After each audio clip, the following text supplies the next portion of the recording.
Yeah, it is another episode of the Autumn Windbags. RJ Clifford, Juan Soto, Rory Parsons. Let's have some fun today. We are officially into the NFL season. Balls deep. We are I don't know if we're balls deep, but we're more than just the tip. I mean, we're doing the sound check on the outside. We're just tapping. Right? Sound we're check. in, like we're in. We're technically in. Like we can tell our buddies we scored, but we're not all the way. You know, we got it's a long road.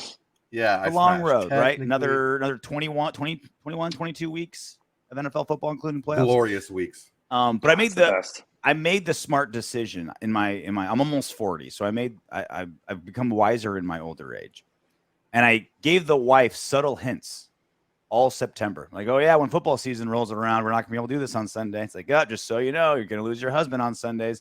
And this was by far the least amount of bitching from the wife of any week one football Sunday of our marriage. Just little subtle passive aggressive digs to let her know she's a single woman every Sunday from now on, because my ass ain't leaving that couch. Maybe she knew how big of a Derek Carr fan you were, and she didn't want to rub it in after his performance. She's like, I'm gonna leave him alone. He suffered enough today. Like he'll after a loss, this is what he deserves, not what he's earned. My lady's at the point where she texts me updates knowing that I can't watch the game live. Now, is that a good thing, or you're like, bitch, stop giving me spoilers? No, it's absolutely incredible. Like, I need to know. It's incredible. Yeah, you won't shut up. You keep texting me. What's going on? What's up? What's going on? That's what I'm saying, man. It's fucking timeout still. There's like 87 like play-by-play apps on phones. Like, why? Like, what is this? Like 2004? Like, hey, bro, can you text me what's happening? Twitter doesn't exist. Soto still got SMS texts flying out from his Android. So if I'm in bad cell phone reception area, that actually gets through where nothing else goes through. So it's perfect. I have an Android and I'm proud of it. It's like when we get hit with like an electromagnetic bomb and the only way to move around is by like horses and wind sails. That's Soto. He's their only form of communication. Him and his ham 100%. radio. Yeah. Ham radio. Got him. Clutch. You got one of those ones that you kind of wind up and it works, the radio.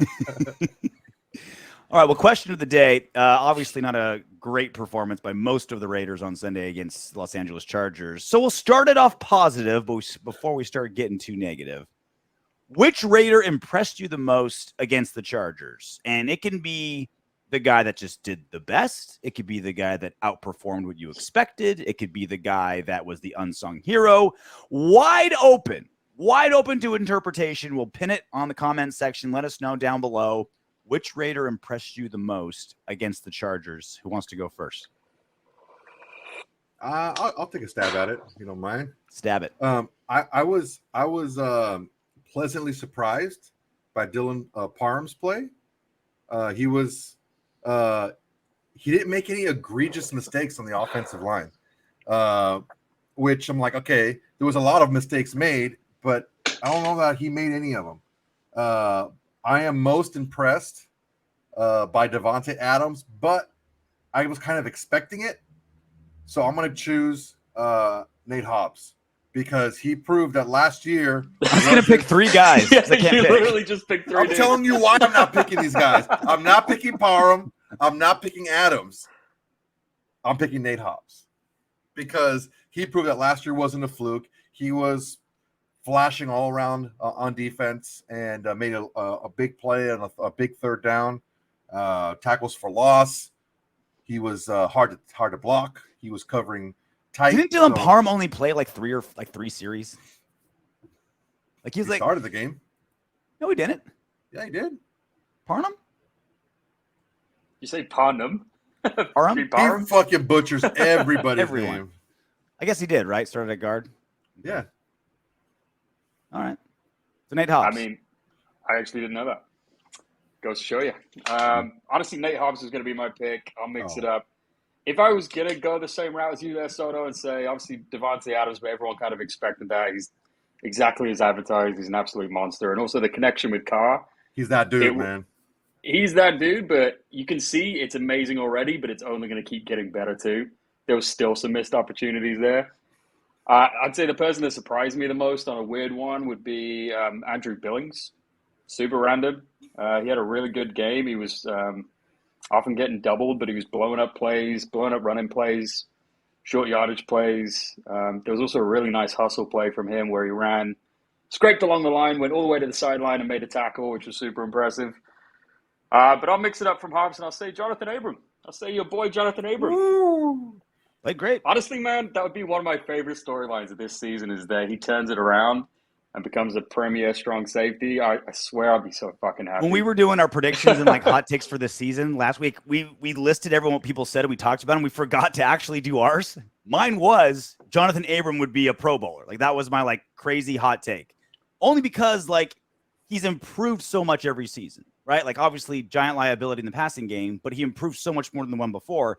And he's such a dangerous tackler and so dangerous in the box. He was the second leading tackler on the team last season before he got hurt. It's like that's not like that's a big deal, right? And that's coming off of a guy who had basically no rookie year because he played one game and got hurt, and so he's still playing so much catch up. So his ability to improve is way up there, and he showed there's no play where you're like, well, Abram really blew that, right? Like he missed, he a couple guys got catches on him, but there was only one pass defended.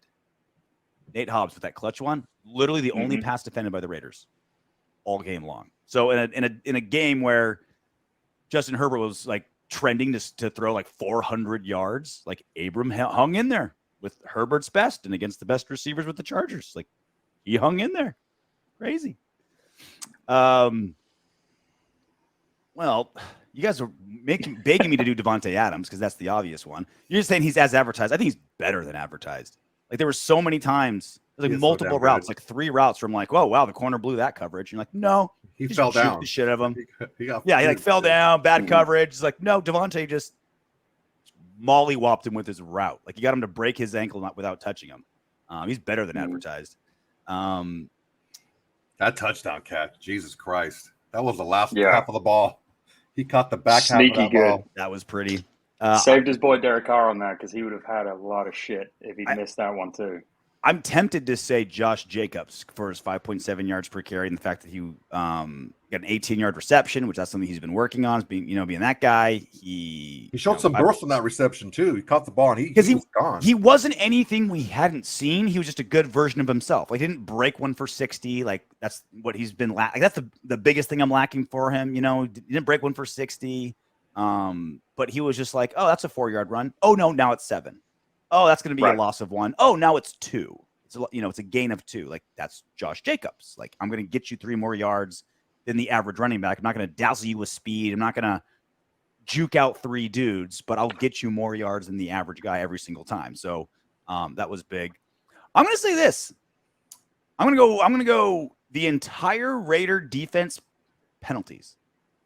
We had 1 penalty called in our entire defense, and that was that bullshit Nate Hobbs roughing the pass. When Justin Herbert was like supposed to be sliding, but he never slid. He just kind of awkwardly fell over, and Nate's like, "When do I stop?" And he just kind of like fell on him. And they're like, "Oh, flag." You're like, "Oh, like, come dude, on." You have to slide for it to be a slide. He didn't slide. He never committed to it until after he got hit. That's a savvy veteran move to bait the ref into being like, "That wasn't a slide. He can't touch me." It was terrible. Sneaky. And the fact that 2 of them threw the flag on that made it even worse. Yeah. Fucking and terrible. that's literally the only penalty on the entire defense. Like this is the most penalized team every single season, the most penalized team since the Super Bowl era by far. We did the math. It was like they had like 800 more yards than number 2 when it comes to penalties since the Super Bowl era. And that was the thing that we were saying. Like, if there's one thing that I think is going to keep Josh McDaniels up at night this preseason, it's that stat that they're the most penalized team. It's so un-McDaniels, so un-Patriot way, so un-them. So far, I think it was 3 penalties total on the entire team and only 1 on the defense, and it was bullshit. Yeah. 1 on your boy Luminor on a 2-point conversion. Yeah. Let's not forget that. So we all kind of cheated a little bit, and that was a whole bunch of answers. But at least you got a lot of things to do, right? You have a cornucopia of choices to kind of get your brain rolling. Which Raider impressed you the most against the Chargers? Down in the comment section, pinned. Let us know. All right. Well, we haven't done this in a while. It's so good. Raiders mosey on into SoFi Stadium, fall to the Chargers 19-24. Surprisingly close for how many giant fuck-ups the Raiders had, and considering just how really talented the Chargers are, the fact that we were within 5 is pretty nuts. And I think that if this was the normal score, if we played well, I wouldn't have been surprised. The Chargers are literally more talented than the Raiders at almost every position, minus tight end, linebacker, kicker, Wide receiver. Yeah, like 4 positions, really. Like that's it. And I think we were all expecting, like, hey, they were more talented than us last season. We beat them in week 18. Like, we can do it again. Like, that was a Herculean effort, right? So this was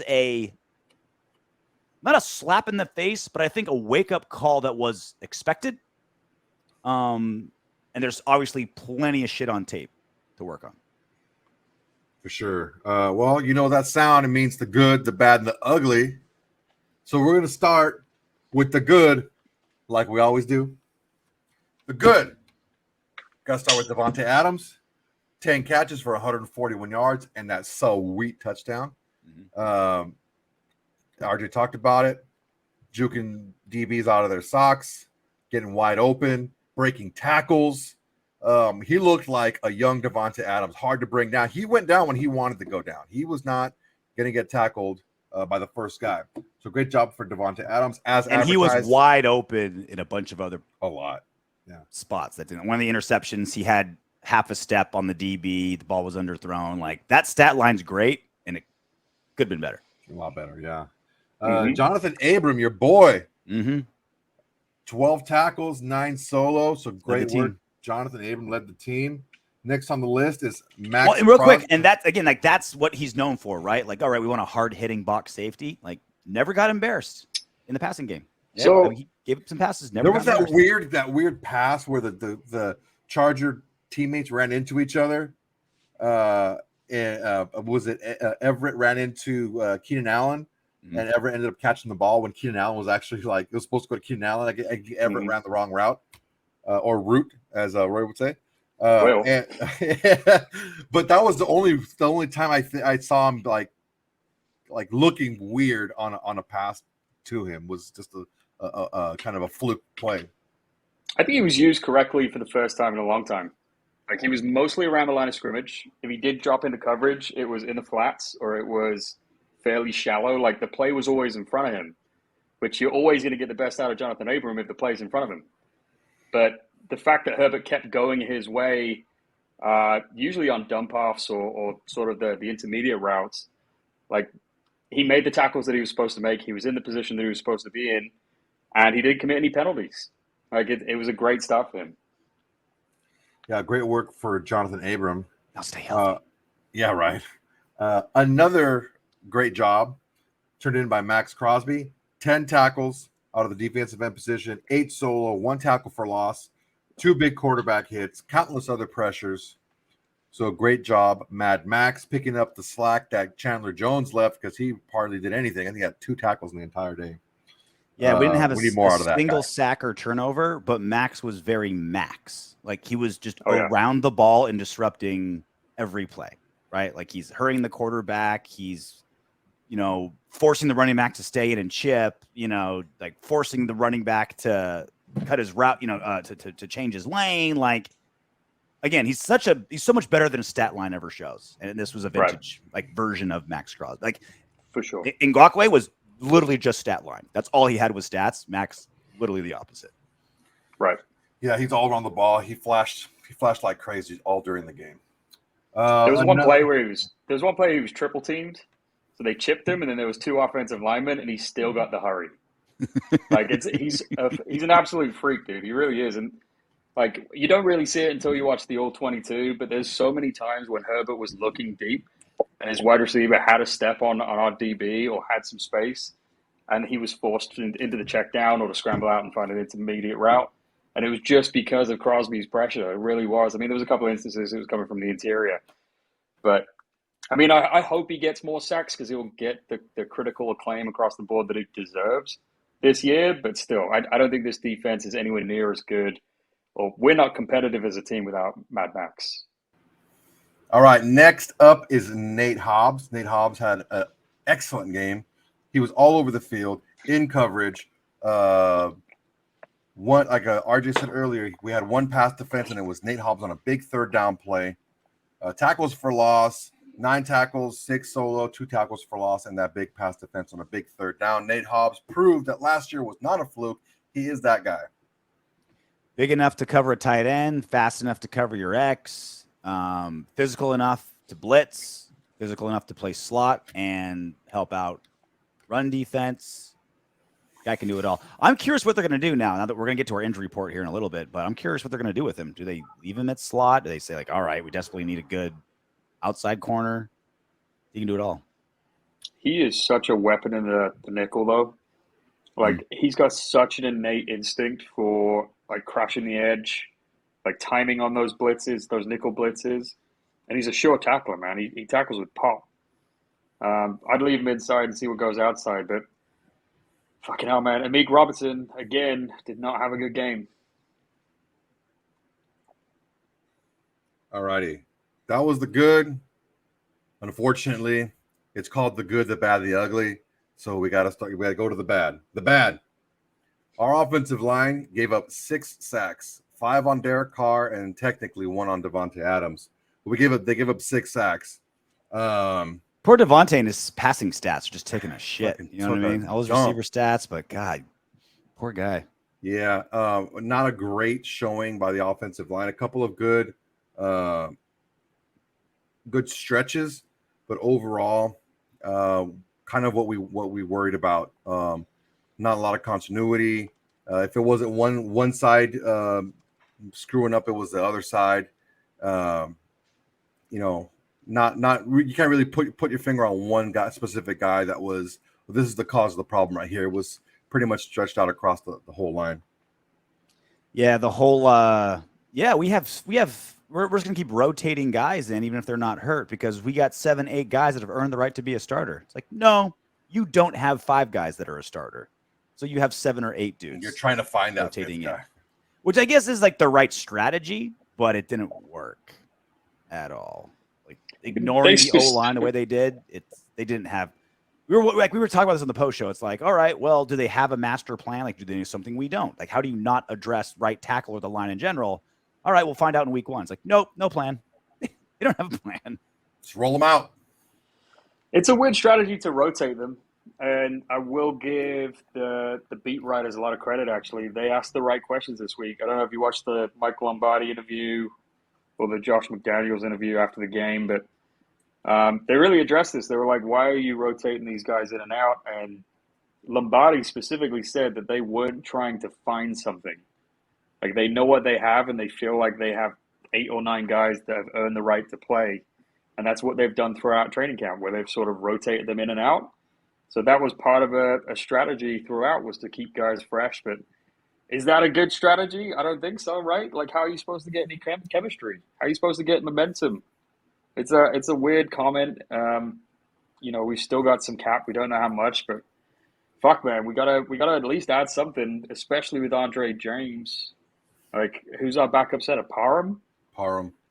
So then what are we doing at guard? Are we leaving Cotton in? Are we leaving Simpson in the whole time? So it's kind of forcing their hand a little bit. But it's weird. No doubt about it. I mean, Illuminor could play guard if Munford is on that tackle. Well, look, it's so bad. And they're like, all right, they're not picking up anyone in free agency because they think none of them are worth the money. Okay. It's so bad, you need to start trading. It's like, hey, anyone want a 3rd-round pick for like a semi-decent starting right tackle? 2nd round, like, it's at that point. It's no longer like, well, the value's just not there. It's like, well, you got to make a move. It's so bad. You have to make a move and not just hope someone falls off the scrap heap onto your dick and you're set. Like, you need to be aggressive here because it is so bad. That's happened to me a couple of times at Crows. Yeah. Someone just fell off the scrap heap on my dick. Shut up. Yeah. Shut up. Rough. I want to pretend we're at address Crows. this. You got to be at an act. We got to act like you're at a decent steakhouse. You got to make a move, right? Like next door, like that steakhouse next door. I want to address this, though, because you say a decent right tackle. Do we really need a right tackle, or do we need a right guard or a left guard? I think we need it all. Yes. I mean, that's the answer, right? It's, right tackle is most a valuable. little bit of an upgrade everywhere. It's all needed. Well, that's the thing is it wasn't just one guy screwing up. It was everybody across the line at different times. Yeah. Even Cole Miller. So gave up some Cole tackles, Miller right? got fucking and abused. And that's the thing, was a like, couple times. We like so often Raider Nation's like, well, Colt Miller, why didn't he make the Pro Bowl? Why doesn't he get love? It's like he's good. He just looks great next to the rest of our line. Like he's not this crazy awesome left tackle. He's good. He's up and down too. Not as good as Joey Bosa or Khalil Mack on the other side, right? Like he's not that good where you're like, all right, he's got Bosa, no problem. Let's just slide everyone the other way. It's like not that.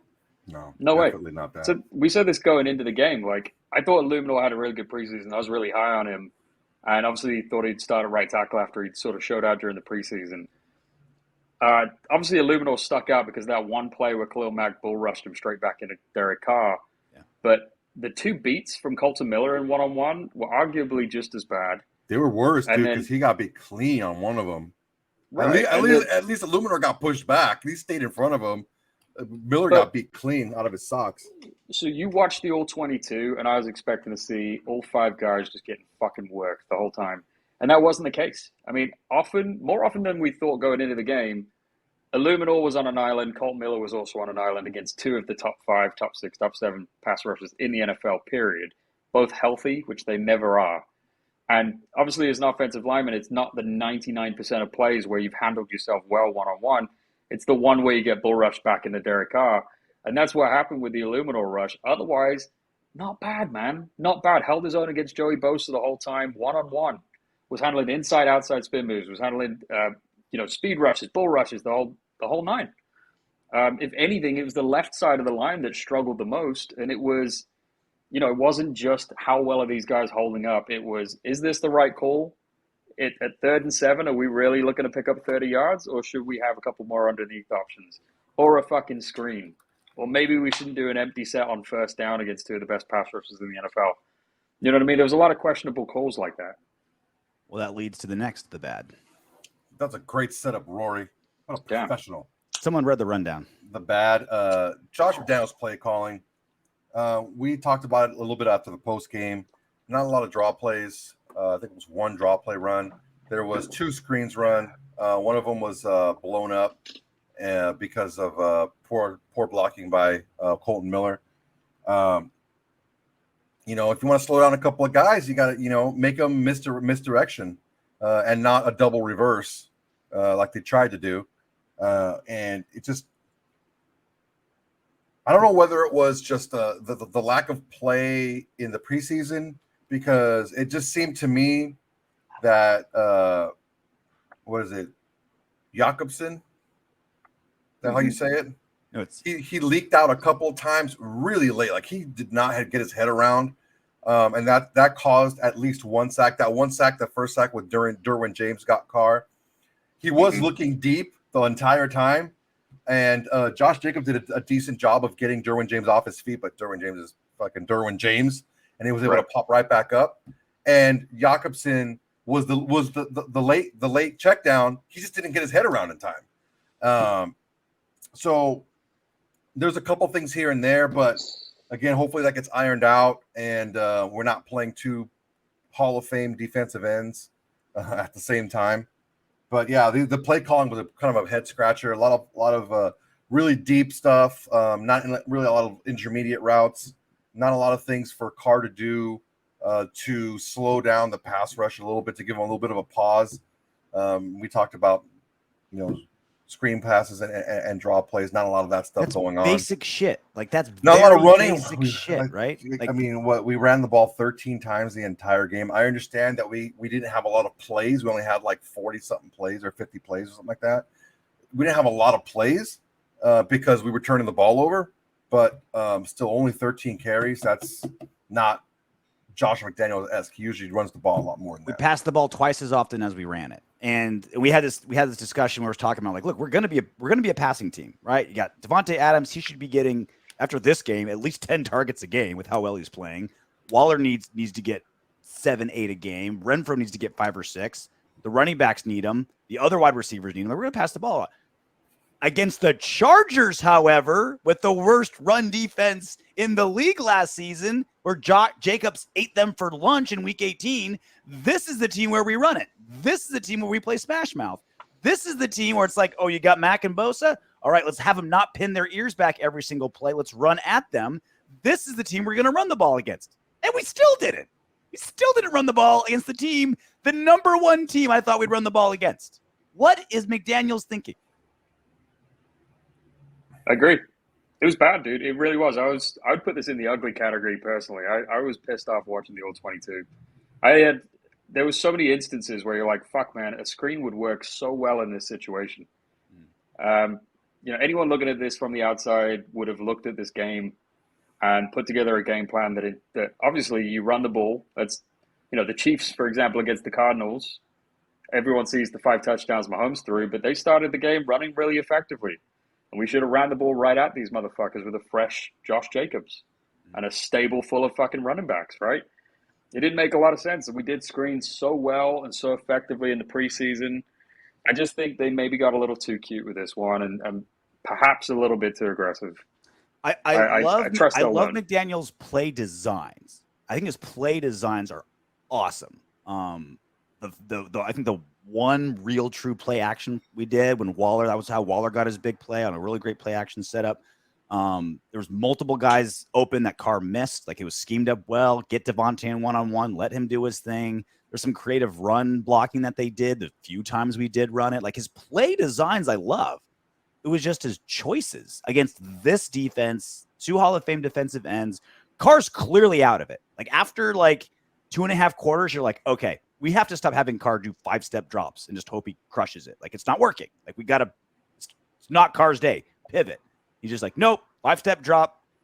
Go, Carr. Good luck. It's like, and did it work? Didn't work. Another bad fucking Daniel Carlson, probably one of the only times all year we're going to put him in this category, kicking a freaking kickoff out of bounds, giving a potent offense almost just as good as a turnover, getting the ball in the 40. Mm-hmm. We gave the Chargers the ball at midfield 3 times, twice on interceptions, and this time kicking the ball out of bounds.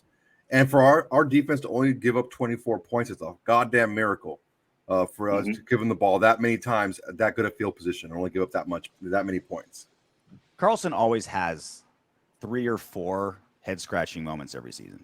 Like, you'll geek 2 extra points. You're like, what the fuck? Yeah. But then he'll crank out back-to-back 50-yard field goals right after that, which is what he did, right? Got a 55-yarder on Sunday. So you're just like, all right, we don't hate you, Carlson, but it's like, all right, you're going to get. You're going to get 3 or 4, like, God damn it, Daniel. What the fuck? And then 50 other awesome. I'm so glad we paid him. Yep. You put it the best way, RJ. That's it. RJ, you're the best. Okay, another bad. You special. We the Chandler, best music. We the best. Another one. Chandler Jones and Clelin Ferrell. You like that? Clelin Ferrell. Yeah, that was opposite nice. Maxx Crosby. Dude, they did almost as little as I did in this game. It was that little. I didn't even know Clelin Ferrell was still alive. We're this close to Juan saying that he's going to be better than fucking Chandler Jones. We're this close. I'm not saying that. I bet we could. Oh, man. Soto, even you could fall, slip, and get a hand out and get a tackle. You know what I mean? Even you could do that. I said about Leatherwood, and I was right. Said that mother packing. You should be playing both ways. You're better than Leatherwood, and you're better than I'm not Rory. You should play both ways. Yeah, they did not do good, man. It's not all about stats, because we've seen Maxx can affect a game dramatically without getting a lot of stats. They were just they disappeared. We forgot. We didn't hear their name. We forgot they were on the field. There was a couple that Chandler Jones got close on, but what was really surprising about this game was how much he was rotated out. Number one, they were really protecting him, kind of giving him a pitch count. But then also the fact that it was Clelin Ferrell that was the guy to rotate in with him a ton. Where did that come from? It wasn't Tashawn Bauer. It wasn't Malcolm Kuntz. Some of these are obvious passing downs, and we had Clelin Ferrell getting a good amount of snaps, which, of course, he didn't get close at all. I don't think he had much of an impact at all. He is a terrible pass rusher, dude. He's not a good pass rusher, that's for sure. And against Slater at left tackle, who's an all-pro rookie last year, that's not going to go well. So it's something to watch for sure, because we signed him and his reputation is based on him having a big impact, but also him playing the majority of the fucking snaps. So I don't know. It's something to look at for the rest of the season, to be honest. McDaniels just loves a football guy. He just loves a football guy. Clay Ferrell's a football guy. He just loves a football guy. Hey, I'm just throwing this out I'm there. gonna give him every okay? shot. It's in the bloodline. Okay, it's hereditary. Mhm. He's in Vegas now. You never know. Why would you even put that in the universe? Hey, I'm reporting it first. You heard it here first. I'm going to go the other way. I think this one. week, this week's going to be a big week for him. He's playing the Cardinals, his old team. Like I'm thinking 2 sacks for Chandler Jones, calling it. All right. Rory, if this comes through, if he does get his 2 sacks, acai bowl on me. Big spender. I'll take it. $9, man. $9 is $9. Okay, we heard the good. We heard the bad. Now it's time for the ugly. Derek Carr doesn't have to win every single game for us, but he can't play this poorly and us expect to win. There were a lot of he was under pressure. He got sacked a bunch. A couple of those sacks were his fault. He backed into one, and he just sat there with a lane to run for another. He had 3 interceptions. He fumbled the ball twice. Thank God we got him back both times. But the interceptions were clearly underthrown or late balls. Also, he missed a wide open Darren Waller. NFL wide open Darren Waller in the end zone. He threw it. That should have gotten picked because it was, it was closer to the defender than it was to Waller, and he ended up actually making a good play, knocking it down. That should have been picked. That should have been a 4th pick. So I don't know what happened to him, man. I don't know what happened. He didn't have a good game. He didn't have it going. Maybe he needed more snaps some snaps in the preseason. Maybe he was a little bit too jacked up having Davate Adams. I noticed that Davate Adams got a ton of targets, and not to say he doesn't deserve those targets, but last year when Carr started off cooking, there's 3 guys in 3 weeks with over 200 yards on this team. He was spreading the ball around, getting the ball around a little bit more than he's doing, or he did in this last game. Yeah, man. Like I said I'm not going to bang on the defense and not do the same thing for the offense the other way. Like I said about Maxx getting a bunch of pressures. Like with a guy like Herbert, pressure doesn't matter. Like you got to get him on the ground because he can complete balls under pressure. I expect the same out of Derek Carr too. I'm not going to give him a pass because he was under duress, because a lot of those, I think every single one of his interceptions, he wasn't getting grabbed on or he wasn't getting taken to the ground. Like he was able to throw the ball. He just delivered a poor pass. The more I think about this, the more I'm like, why didn't we see this coming? He's always struggled early with a brand new offensive coordinator. Always has. Every single time. And Lord knows we have a large body of work to look from, right? Because he's had 6 offensive coordinators. Yeah. Early, every single time he struggled. Every single time. And that's normal, right? Like, especially with no preseason, brand new scheme and opposite of John Gruden in a lot of ways, right? Like Gruden did a good job of teaching him to be able to move around in the pocket and be mobile in the pocket and maybe run a little bit if you have. Not a running quarterback, maybe run a little bit if you have to. And Carr got a lot better of that over the 3 years with Gruden. McDaniels is the opposite. McDaniels is like 3-5-step drop and throw. You're not moving. He fined Mac Jones last season for scrambling. Like that's what he wants. And so he's doing a lot of things opposite. And as we know, he's Mr. Soldier. Like, okay, I'm going to get rid of all my old habits and do everything completely different instead of just like, hey, Josh, let me do it this way this season, or let me try it my way for a while. He's like, no, sir, we're changing it completely. And to have him do a complete 180 like that on short notice, no preseason, like we should have saw this coming. Like we should have known, all right, Carr's always struggled when he does a 180 and has a new offensive coordinator. We should have saw it coming.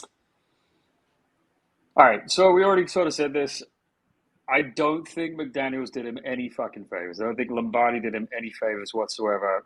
I was staggered that there was not more of a running game. I was blown away that there weren't more screens.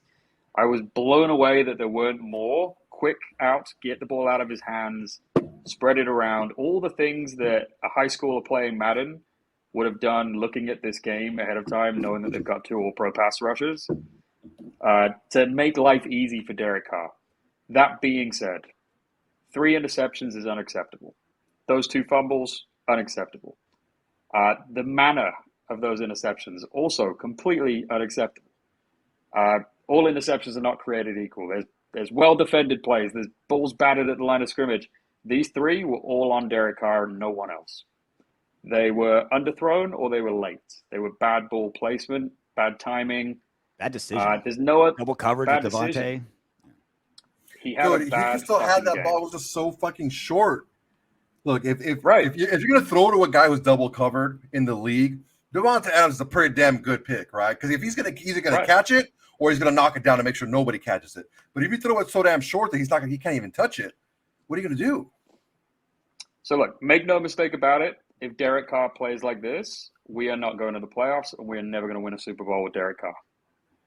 That's just what it comes down to. At which point, he's not going to be the answer. So, could he have been helped by the O-line? Could he be in help with his head coach? Absolutely. But to throw 3 picks in a game like this, to put the ball on the ground twice again, it's unacceptable. It can't happen. And if it keeps happening, he's not the answer. And it's, even RJ, you are the biggest defender of Carr out of the three of us. Even you would admit that, right? So it's not something that it can keep happening moving forward, and I don't think it will. I think that Carr's earned the respect of his team. After last season, we know what he can do. I think this just chalk it up to a bad game and a perfect fucking game against the Cardinals at home next week with an exact playbook on how to beat them. God damn, this dude. is a big game. Their secondary is worse than our secondary coming in. They had to take our trash because their secondary was so bad. So we should be able to move the ball in the air against these guys. We should be able to. I don't expect Derek Carr to play this poorly ever again this season. This was like I was telling you guys, if Cooper Rush played like this for the Cowboys, he's probably one of the worst backup quarterbacks in the league. If he played like this, we would say, well, he had a bad game. We wouldn't say, oh, man, well, he's a backup, whatever. That was a bad game for a bad backup quarterback, let alone, 10-12, number 10-12 quarterback in the league pushing to be higher.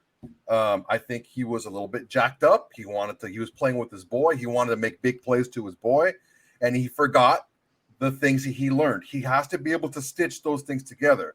Like RJ, in fighting, you've had a Muay Thai coach, you had a boxing coach, you had an MMA coach, and it's your job to stitch those things together. Take the pieces and stitch that stuff together. Just because Josh McDaniels would rather you stay in the pocket doesn't mean you sit there in the pocket when there's no pocket there. You still have to move and sometimes slide and create the pocket and move with where the pocket is.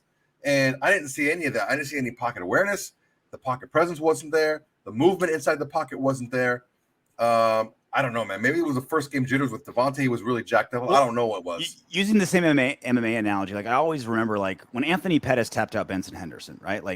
Benson Henderson had arguably the best submission defense in all of MMA. Pettis tapped him with a basic armbar from guard. Why? Tight one too. Because he had him so flustered in the fight that it affected his ground game. He's getting so affected by fighting, he loses. Right? I think that's what happened to Carr partly, right? Josh McDaniels is all right, we're gonna have Carr play hero ball. We're gonna have you do 5-step drops and throw nothing but 15-yard passes. It's he's still learning the system. Not a great idea, right?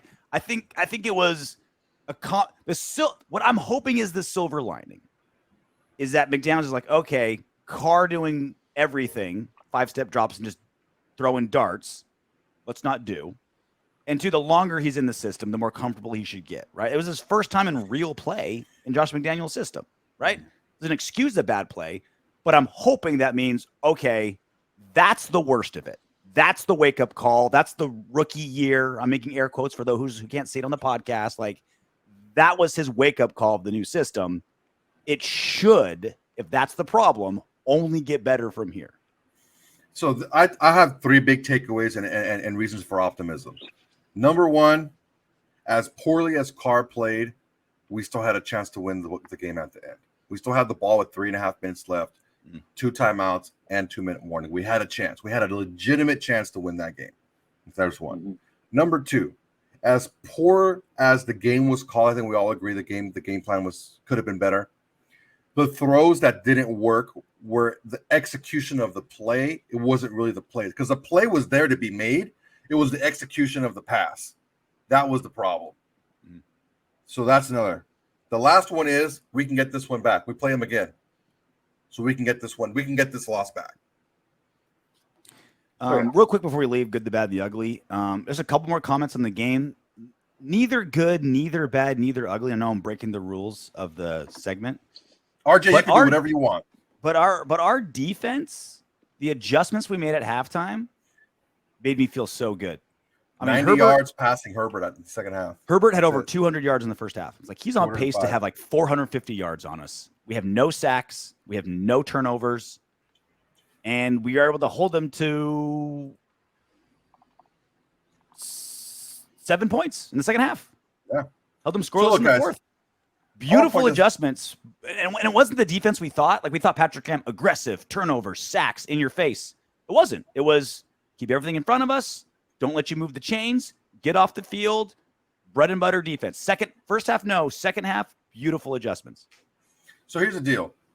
I think we're living in like kind of this video game Madden mentality where you have to get turnovers and get a bunch of sacks to be a good aggressive defense. Not necessarily the case.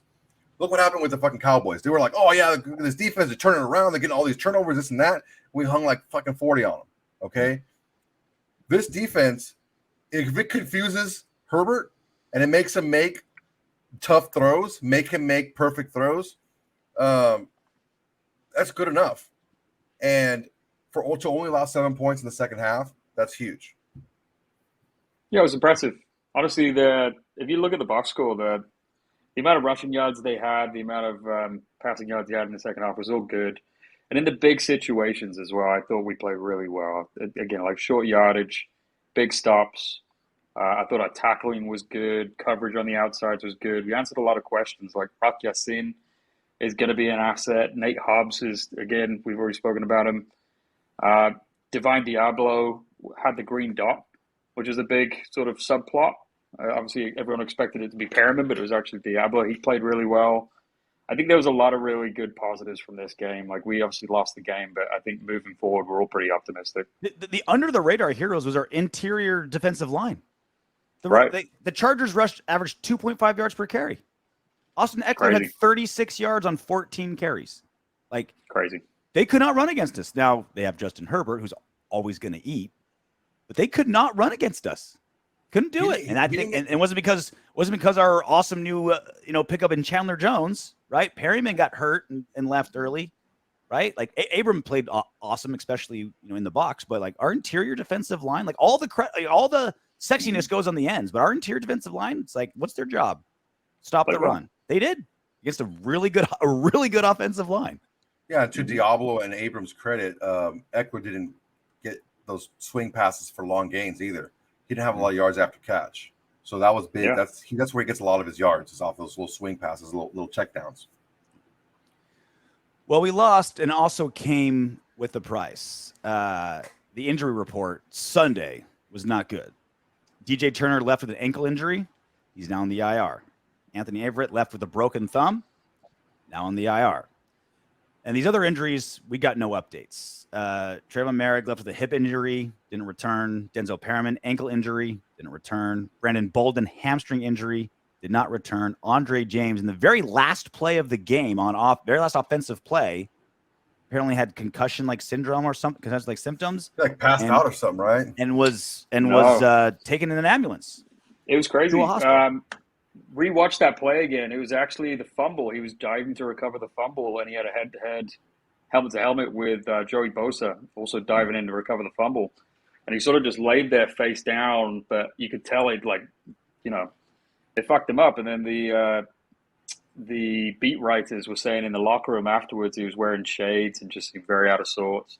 So it looks like a significant concussion. They went and signed, what's his name, Billy Price, the old first-rounder. He got added to the practice squad, so that's with the Giants last year, right? I think so. I think he got traded to the Giants, but ex-first round pick. But it could mean that Parham's going to be playing center. Which, do you want your rookie guard playing center for you? Not particularly. You can make the case that center is the second most important position on offense. You got to throw him into the fire, man. See what he's got. I guess we have no choice, right? So we got our first injury report of the week today. we obviously know what happens, with Turner and Averett, right? They're on, IR. 4 did not participate. Bolden, James, Merrick, and Perryman did not participate. So again, Josh McDaniels was asked about all those injuries in the presser today, and and McDaniels is like, well, we're hoping they're going to be back. Fingers crossed. They're working out, they're rehabbing, so not giving us an inch. We don't know. But the 4 of them did not participate in practice. That is 3.5 starters: James, Merrick, and Perryman.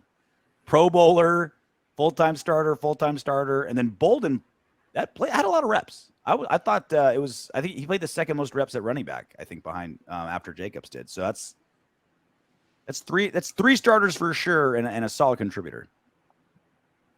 I don't feel too bad about Bolden being out. I didn't like his use, to be honest. I thought he got opportunities away from Jacobs, especially running the ball that he doesn't necessarily deserve, especially in short yardage scenarios. I can't even fathom giving Bolden the ball over Jacobs in short yardage. And we have 5 running backs on the roster, so if we're gonna lose any position, and you can say obviously he's a receiving threat. He had the touchdown, but Amir Abdullah, let's it's not a huge loss. Andre James, we've already spoken about. Merrick, before he got injured, wasn't having the best game, to be honest, in coverage, which was a little out of sorts. Mm-hmm. But that one seemed significant as a hip injury. Those are never usually, like a 1-week sort of vibe. And Perriman is called day to day. He didn't practice, but it doesn't seem like a severe injury. It seems like the Merrick one is the most significant.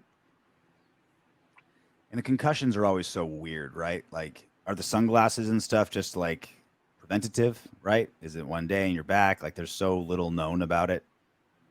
Well, I mean, I had a pretty bad concussion from my car accident, and yeah, it's like someone has a flashlight in your eyes at all times. Maybe you can step in for Andre James.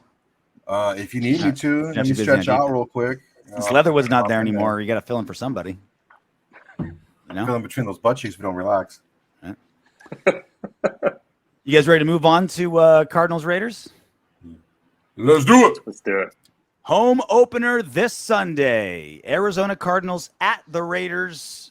Obviously, the bookies aren't too upset about the Raiders' loss. They're a minus 5.5 point favorite against the Cardinals. A lot of injuries on the Cardinals as well. Our boy Trayvon Mullen, limited practice. Rodney Hudson didn't practice, but it's because he's kind of a veteran. The old man. Marco Wilson is basically the only good DB that they have. You're talking about their defensive backs earlier, Soto. He's basically the only one worth a shit. I mean, the entire DB room got eaten apart by Patrick Mahomes. That was like the only guy. He didn't just like do whatever he wanted to. No DeAndre Hopkins, obviously still serving his suspension.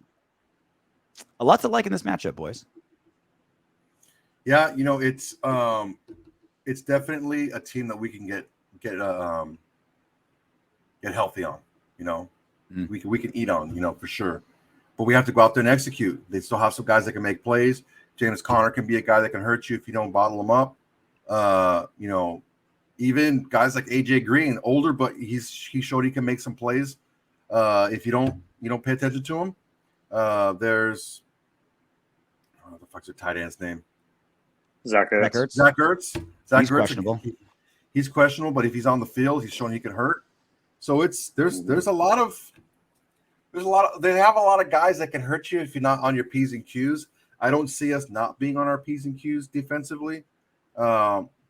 Offensively, we just need to execute better, and we're just better than them on that side of the ball. This is the perfect tune-up game. The perfect tune-up game. Besides being the home opener, we've got the benefit of having seen how to pick apart this defense. Like, where are their weak spots? Oh, we don't have to guess. We literally know because Mahomes and co. just shred them apart. Mahomes went 30 of 39 for 360 yards and 5 touchdowns. He spread the ball around. Travis Kelce, obviously, 8. There is no good reason why Waller wouldn't be basically running the same routes. One thing Mahomes did that Carr didn't really do was spread the ball around with a good target share. Juju Smith-Schuster had 8. Valdez-Scantling had 4. He threw to his running backs with ruthless effectiveness. They had 6 catches for plenty of yards, 2 touchdowns. And if you're the Cardinals, you're looking at what the Raiders did in week 1, and you're saying, holy shit, Carr went to Davate Adams 17 times. Like, let's at least make them fairly one-dimensional, 2-dimensional, 3-dimensional, and take away Davate Adams with a bracket.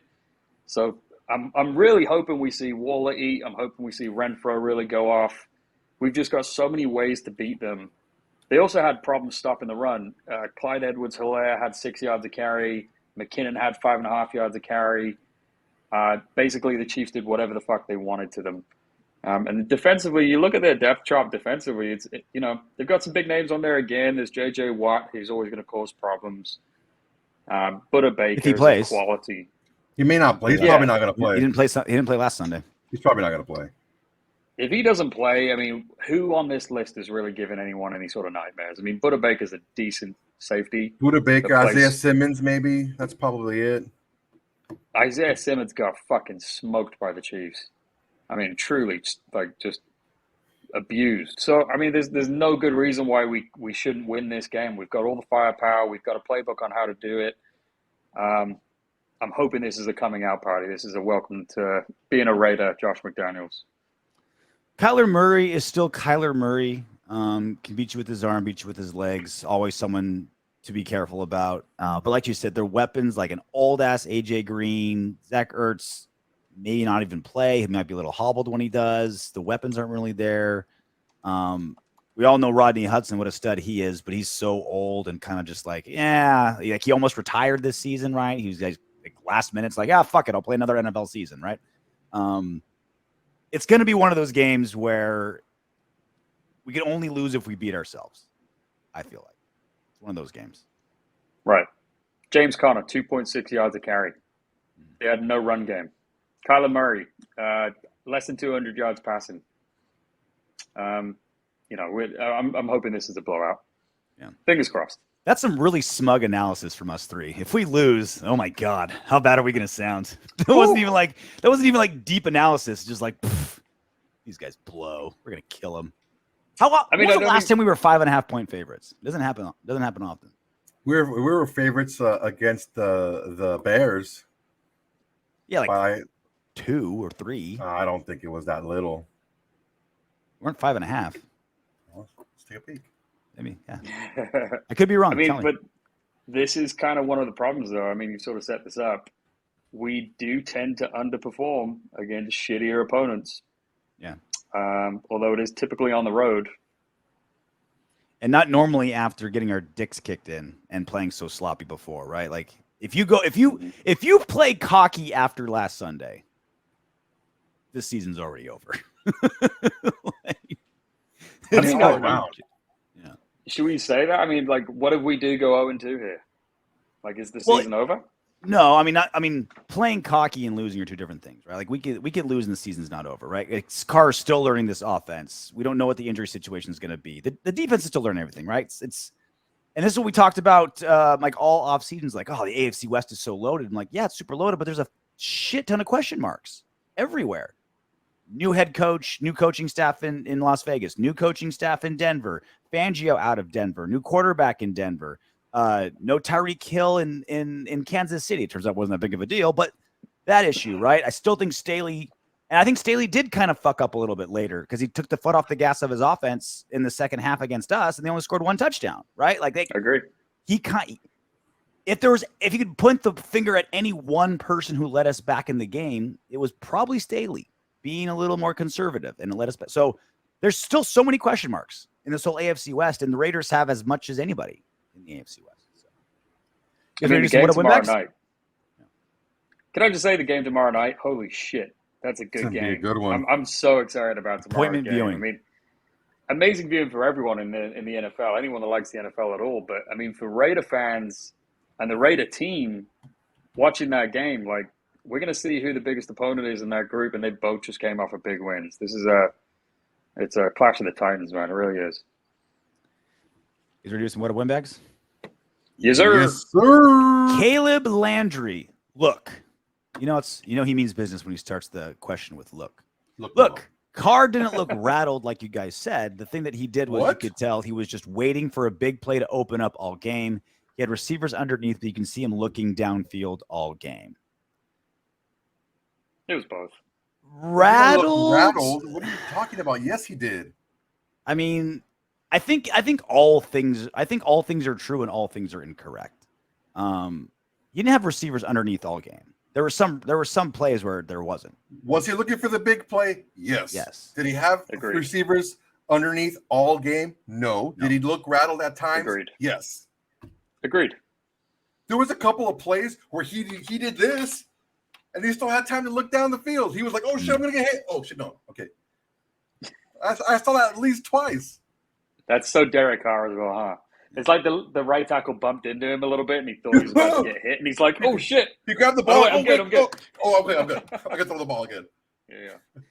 Richard Kidd, a couple questionable play calls. Davante reversed, Carr blocking Bosa, taking 3 turnovers into the half with possession, no safety valve, no screens. After all that mess, we still could have won. We're okay. And this was kind of just like, and we already touched on it. It was kind of like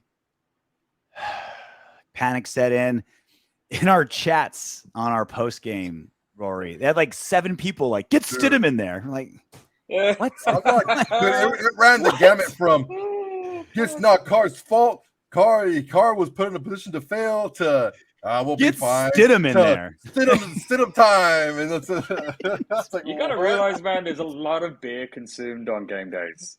Like, there's a lot of emotions. How There's much a lot of crack alcohol, was consumed like, on game day? Yeah, bath salts too. Like, I don't know how. God damn. Oh, fuck. I could drink a 30 pack, and I don't know if I'd be like, you know what? Stidham's the guy to take us to the promised land. RJ, I'll tell you damn something. it. I don't drink anymore. But if we lose to the Cardinals, I'm taking a 30 pack to your house, and we are finishing that. Crushing it. motherfucker. We're crushing that fucker. Rory, Thanks for the I don't know invite. what- Yeah, I was are like, you gonna be around? Yeah, man, I'm around this weekend. I 2. gotta work. I'm gonna pick 2 30 30 packs. racks. 2 30 racks. That's 20 for each of us. There's gonna be Yeah, natty man. ice though. Oh, it needs to be it should be like, what was that turtle beer? Kagwama or whatever? Guama. Natty ice is Well, the biggest pea water there is out there. It needs to be the shittiest. It needs to be the beer from Married with Children where all it does is say beer. Like you can't buy it at a chain store. Like you have to go to some like bootleg liquor store. Okay, reason how cheap it 582 why I hate hipsters, because PBR is now super expensive for no goddamn reason. Right? God That used to damn. be my good. Really? That used to be my go-to Yes! quality cheap beer. It was a I'm a quality Coors cheap Latte beer. kind of guy. Yeah. That's what I'll bring. I'll bring the Tap the Rockies. Jeremy Weiss, why the Raiders only gave Josh Jacobs 10 carries is ridiculous. Our line run blocks pretty well. I don't know, pretty well, better than the pass block. And Jacobs' running style wears defenses down. We run Jacobs 25 times in that game, and Bosa and Mack would have been gassed by the third quarter. Daniels' play calling absolutely sucked. And just to throw this one in, the penalty on Hobbs was absolute horseshit. Agreed. Yeah, spot on. Agreed. If there was any game Spot where on. Jacobs is going to run 25 games, it's going to be week 1 when he's not banged up and hurt, and against the Chargers. And he ran it 10 Yep. times. Indeed. And ran 10 times effectively. It's not like he kept running into walls and they had to pivot. Ran 5.7 yards carry. Every single one of those comments was spot on. Jeremy Weiss, good shit. Good shit, bro. All right, so Sunday, home game, afternoon window. Cardinals coming to town, 5.5-point favorites. That makes me feel good. And again, hopefully we weren't too smug with our analysis, because after a performance like that and the errors we made on Sunday, there's no place for it. Hopefully a bounce back game. We shall see. We'll keep you abreast, of course, of any news that breaks between now and then.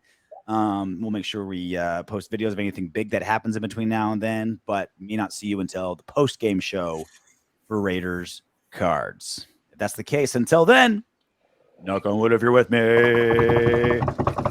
Congratulations for making it all the way to the end of our video. If you want Darren Waller to catch 20 touchdown passes next season and for Maxx Crosby to have 30 sacks, go ahead and subscribe and click the next video.